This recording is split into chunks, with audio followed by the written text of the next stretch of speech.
ஏசு கிறிஸ்து கெத்சமனையில ஜெபம் பண்ணும்போது அவருடைய வேர்வை துளிகள் ரத்தமா வந்துச்சுன்னு நம்ம வேதத்துல வாசிச்சிருப்போம். இது நடக்குமா? வேர்வை துளிகள் ரத்தமா வருமா அப்படின்னா வரும். இததான் ஹீமோஹைட்ரோசிஸ் அப்படின்னு சொல்லுவாங்க.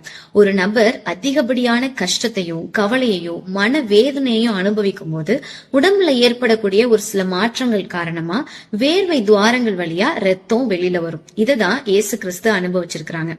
ஏசு சொல்றாங்க, நான் மரணத்துக்கு ஏதுவான துக்கம் கொண்டிருக்கேன் அப்படின்னு சொல்லி. கொஞ்சம் யோசித்து பாருங்களேன். கிறிஸ்து இத சொல்லும் போது அவர் பிசிக்கலா எந்த பெயினுமே அனுபவிக்கல. அவர் தலையில முள்முடி சூட்டப்படல, அவரை யாரும் சாட்டையால அடிக்கல. ஆனாலும் அவர் சொல்றாரு, நான் மரணத்துக்கு ஏதுவான துக்கம் கொண்டிருக்கேன் அப்படின்னு. இத சிம்பிளா சொல்லணும்னா, எனக்கு செத்துடலாம் போல இருக்குப்பா, அவ்வளவு வலியை நான் அனுபவிச்சிட்டு இருக்கேன் அப்படின்னு சொல்றாரு. இவ்வளவு வலியும் வேதனையும் யாருக்காக?